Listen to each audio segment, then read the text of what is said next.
Hey everybody, welcome to GGS Railways. My name is Greg. This is my YouTube channel. Alright, tonight we're going to talk about standard gauge locomotives. I promised you guys that we would when we got these newer to us, standard gauge locomotives, and so we're going to go ahead and do it. This will probably be the last time we can talk about our entire standard gauge collection, as it's getting rather large and it would be almost too much to fit into one video, but we can do it now. So let's do it. As a side note, I've noticed that this will be video number 300. Congratulations to us, right? All right, let's get going. All right, everybody, so this is how we're going to do this. We're going to start on this end, which is the oldest locomotives, and we're going to work our into that end of the table, which is the newest stuff. And I think tonight we'll talk about the rolling stock as well, because some of this stuff kind of goes together as far as the eras and the ages, and so that'll make sense. That'll be good. So, all right, let's start with the Lionel 33, which is this very first one. This is the oldest Lionel locomotive that we now have, standard gauge or otherwise. It made in 1913. This is the one that we had to find the new motor for, because the old one, the armature was bad. And this is what he looks like on the bottom, because I know some of you guys like that. Now, notice he has a single point of pickup. That makes this guy kind of contrary to running around the track sometimes, because you know your track has to be super clean if it only picks up in one spot for that middle rail. So all right, so that's what that guy looks like. He's pretty cool. Look at the stamp, the 33, with the central lines logo here in the middle stamped on. It's pretty cool. I like him quite a bit. He's kind of scuffed up and banged up from being played with, but I quite enjoy that as well. So all right, so this guy here also came with some passenger cars, and that's ironic, and we'll talk about why that's ironic here in a minute. But he came with this Lionel 35, the Pullman car, and he's quite nice. And this guy was made in 1914, so that's pretty cool. Pretty cool. This is one of the older style passenger cars. I always wanted one of these with the oval tops, and pretty cool. And I'll show you what I mean by different here in a second. And anyway, that's the 35. And here is the observation car, the Lionel 36. Once again, this is from 1914. Pretty cool. So all right. So these guys more than likely came together. They came as a set. So the other day I was musing about what this little thing was for, and one of you guys knew. Apparently on some of these, not these, but some of the passenger cars, this is how your power would come. It wouldn't come from the track, it would come from this, so your passenger cars could light up. So that's what that was for. A wire would go from there to there to there, I guess. So that's pretty cool. That's good to know. All right, let's go on to the next one, which also happens to be a Lionel 33. I want to get this stuff off the table as we go. That way we'll have more room to work. Let me get the camera repositioned, everything, and we'll be right back.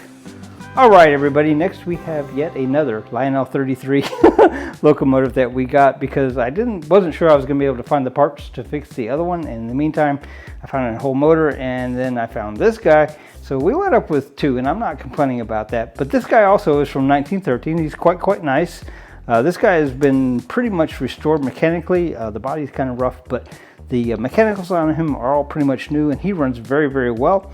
So I said it was ironic that we had the passenger set for the other Lionel 33, and the reason that's ironic, and these did not come together, but these are the freight set that would have come with this locomotive should you choose the freight set. So like I said, it was just a coincidence that these came in another lot I bought. Just total coincidence. So these gondolas are the Lionel 112, all three of them, and they were made in 1914. Now, there were several different styles of these, and I'm going to show you another Lionel 112 that was made about a decade later, but that's for later. But just keep that in mind when I say Lionel 112 again. You'll go, wait, you already showed us that. So, and similar story on the Lionel 117 caboose. This one was also made in 1914, and once again would have come with this freight set. So that's pretty cool. So I forgot to mention at the beginning of the video, we are going to run all of these. Well, we're going to run 6 of them. I have have 6.5 locomotives here, and I have a half of a locomotive that we obviously can't run, but we'll get to that. I'm getting ahead of myself. I did want you guys to know that we are going to run them though. All right, let me get this Lionel 33 that we just talked about off the table, and we'll get to going. We'll talk about some of this other stuff. All right, guys, next we're going to talk about the 10E, and he is one of my favorites. First off, because he's the first standard gauge locomotive that I actually ever bought, and I was super excited about that, and I'm still super excited. This guy, if you watched my videos from the beginning days, you know that this guy has been repaired and repaired and repaired and repaired. And yeah, that may be a slight exaggeration, but not by much. And we finally found a good motor for him. This has got the Lionel standard gauge motor. It's pretty cool. This one's pretty sturdy, runs pretty well. So I don't think we'll have any more problems like we did in the beginning days. So I bought this 10E from the original family that owned him for its entire existence, and that's pretty cool. This is the Lionel 332, the baggage car. All of these are going to be made in 1926, so that's quite nice. You notice that they're kind of banged up and scuffed up. I like them that way. I like them quite a bit that way, actually. I know that sounds kind of crazy, but that's the way I like them. So, all right, so we have the, once again, the Lionel 332 baggage car. And then we have the Lionel 339. This is the Pullman car. Once again, kind of scuffed up, kind of looks like he's been played with a lot. We've played with him a lot, so, you know, he has earned that. And then, last but not least, we have the 341, the observation car. Now, I talked earlier about the earlier passenger cars where they have the curved windows, and this is what I meant. These have the square type windows. Anyway, I quite like both of the types, but I kind of have a preference for the older one, rather, with the arched windows. Anyway, all right, oh, wait a minute. Before we move on to the next thing, we might as well talk about the half of the locomotive, the half of the elephant in the room. So this is also a 10E. Actually, this is a Lionel 10. This isn't a 10E. I just noticed that. Anyway, this guy obviously has no motor, and he's also sitting on the wrong frame. I believe this is for an 8E. So yeah, one of these days we may find a frame and a motor, and we'll have two, but for right now we just have half. So that's why I said I had 6.5 standard gauge locomotives. All right, let's get all this stuff off the table here, and then we'll talk about some of this other stuff. All right, guys, and then we have the Lionel 318. This guy actually has become one of my favorites in the very short period that we've had it. He runs very well, and he's very nice. I quite like the styling. I mean, the steeple cabs, they all kind of look the same, but this one just, I don't know, it appeals to me. I like the color, I like the gold, I like everything about it. So this guy has got the standard gauge motor, kind of like the 10E, but he's geared differently. This guy actually runs a lot better than the 10E. I'm quite impressed with this guy. I like him quite a bit. He's got a forwards and backwards switch right here. We leave him in forwards, just a preference. So you may recall just a moment ago, I mean it wasn't that long ago, that we talked about the Lionel 112 gondola. And you may be going, well, Greg, that was a lot smaller. Well, apparently in 1914 and then 1924 they got bigger. So yes, this is actually physically bigger, and he's got different trucks. These are quite nice. These navigate the tracks in a very nice and smooth way. I love these. So we got that. That's the 112 gondola once again. This is the 113 cattle car, and this would have come. This stuff came as a set. So yeah, I forgot to mention that part, but it did. So yeah, and the cattle car has the opening and closing doors, and he's just quite cool. Had the door backwards, but yes, you get the idea. Very nice. And once again, it's got the trucks that I just was bragging on, and the door over here. So these guys are actually quite large, and if you saw the video where we unboxed this, it was I compared it to one of the well, I think actually I compared it to this guy, and this is completely out of order, but you know, this is also standard gauge, and you'll just notice that this guy is huge. huge. All right, so last but not least in that set, we have a Lionel. This is also, I was talking earlier about the 117 caboose. This is the later model, once again larger. So I'm not sure why they did that or what the rhyme or the reason was, but that's what this is. This is the Lionel 117 caboose from 1924. All right, let's get this stuff off the table. Then we'll talk about the last two steam engines, and we're going to go in there after that, and we're going to run them all. see what they're like, see what's going on, and I think you all will enjoy it. Let's do it. Alright guys, and here is the very first pre-war steam locomotive in standard gauge that I ever bought. And I just knew that I wanted one. I didn't know a lot about them. And that's kind of a recipe for you're going to spend a lot of money fixing something if you don't know, what you're doing. This guy needed a new frame. He needed some new wheels and stuff. I spent about as much, maybe even more than I spent for the locomotive getting him to run, but he does run. He runs very well. So no regrets. I loved it. I loved the experience. It was fun.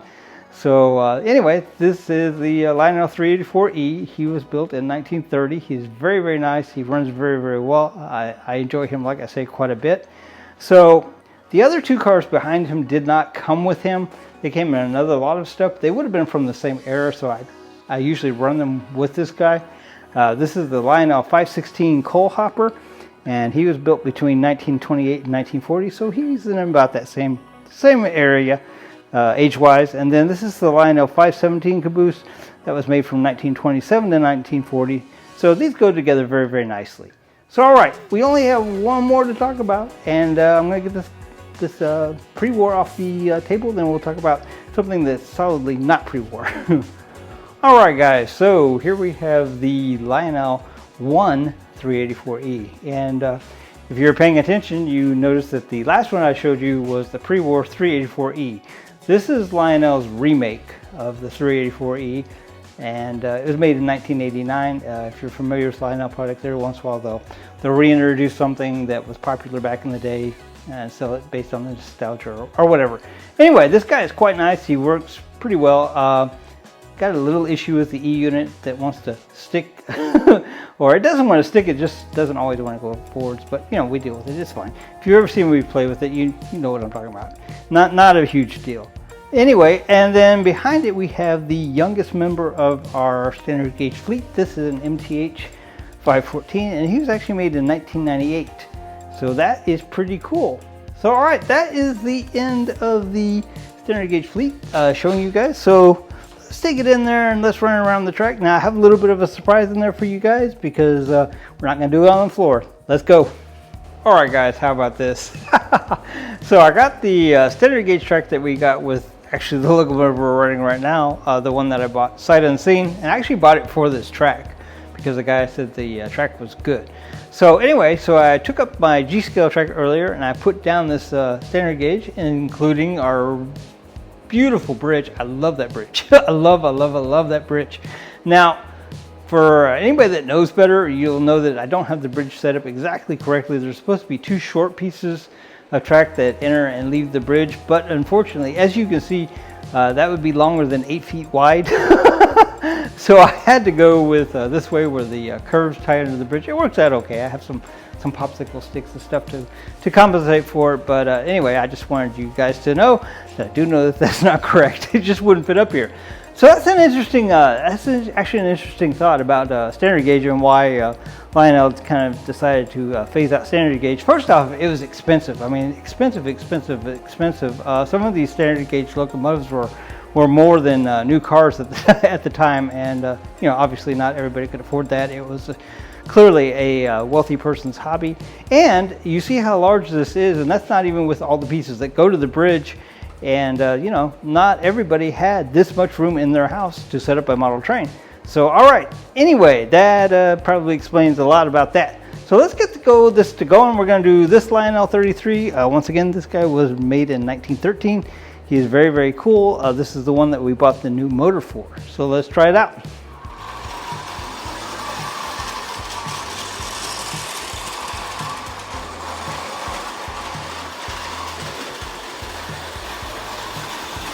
What do y'all think about that?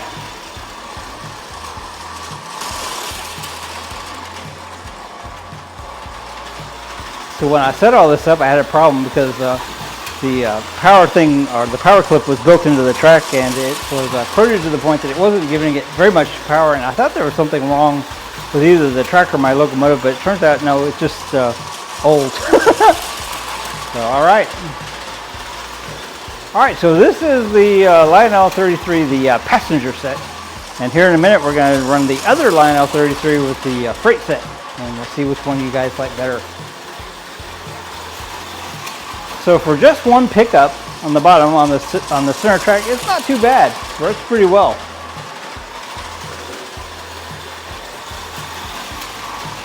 Alright guys, let's get the other one on the track. Let's see what the freight set looks like. Let's do it. Alright, so let's run the second Lionel 33, and we're going to run it with the freight set. And that ought to be pretty cool. Now once again, this did not come together to me like this, but these all would have come together like in a freight set, so that's pretty cool. It's kind of cool to have the passenger set and the freight set. This Lionel 33 runs a lot better than my other one, simply because he's got all new mechanicals. But anyway, let's check them out. Let's do it.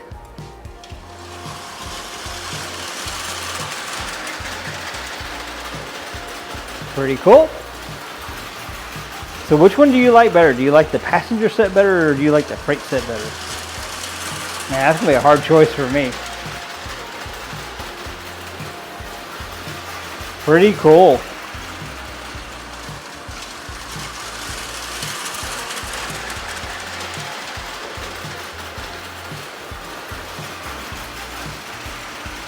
So 1913, that makes that what, 11 years old?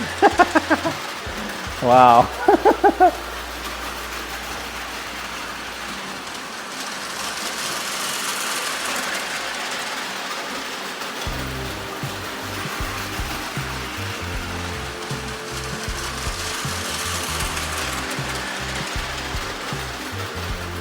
Alright guys, well that is just super sweet.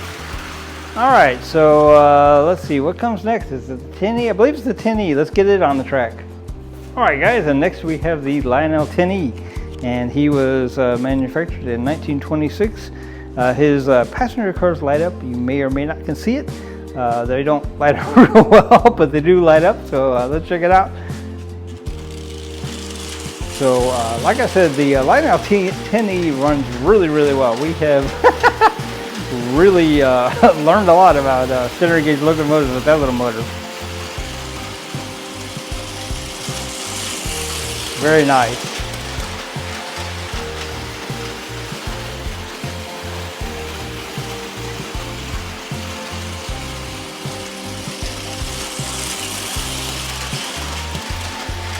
So probably with the bright lights you guys can't tell if they're lighting up, but I don't know. Very, very cool.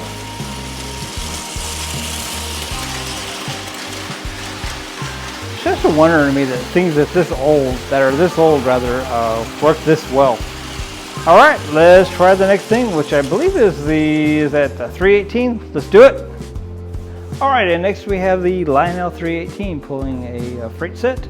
And actually the Lionel 10E and the 318 were made about the same time, around the same time, so one could have gone before the other or vice versa, but in any case, this is how I chose to do it. I chose to make the 10E first, because I think with the bigger cars like this, I think this one would be later, but I don't know that. So alright, let's run it. In any case, it runs really well. You will enjoy it, I promise.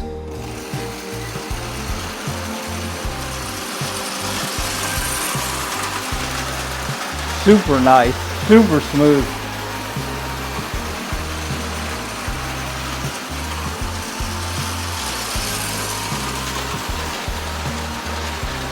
Love that.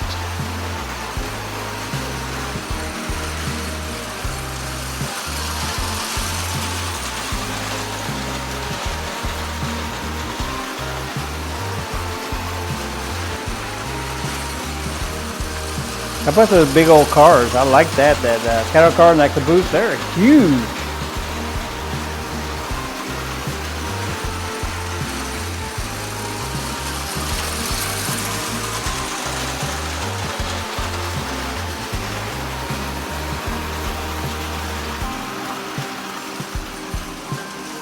Alright guys, I think next we have the 384E. Let's do it.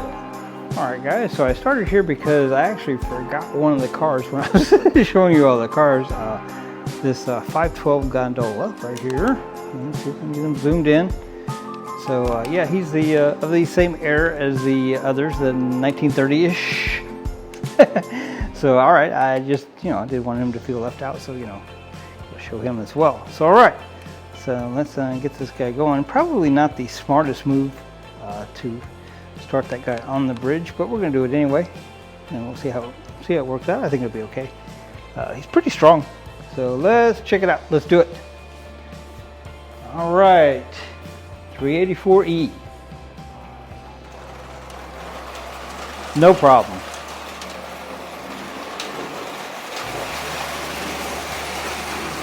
So one thing I noticed is, and this may be because I didn't use the the straight pieces of the track on both ends of the bridge, is this guy, his cow catcher catches the middle rail as he goes down. So he sparks just a little bit. So if you see that, that's what's going on. So this is very cool. For being my very first pre-war locomotive, you can just imagine how thrilled I am, or how thrilled I was. Well, both. So, do you notice that my caboose lights up on the back? That's pretty cool.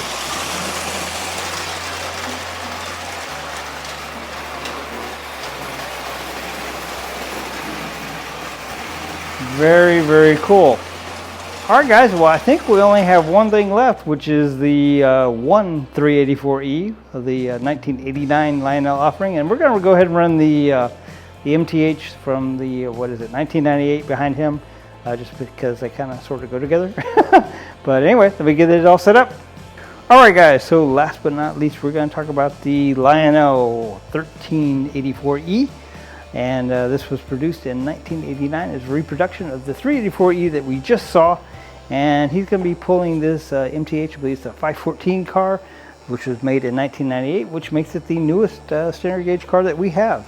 So all right, this guy has a whistle, but I don't think that my transformer works exactly properly, but we're going to try it.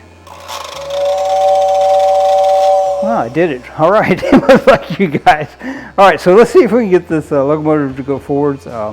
This guy's E-unit and I don't have a great relationship. So, yep, no, reverse, neutral, not forward. There we go. All right. See, once you get him going, he's pretty nice. I started to put that caboose on there. It wouldn't have been the right error, but it would have made him go a little bit slower. Very, very cool. What do you guys think about that? So sometimes that guy looks like he's tan to me, and sometimes he looks like he's gray. And I'm not sure exactly which one he's supposed to be. Either way, I think he's very, very sharp looking. Alright guys, well, you know, I hope you guys enjoyed seeing all the standard gauge locomotives. I certainly enjoyed playing with them. I enjoyed putting this track up here. You know, it may just stay up here. The only thing I don't like about this standard gauge track up here is because it's a very long ways to the floor. So it makes me a little nervous, but I don't know, maybe we'll build some guardrails or something.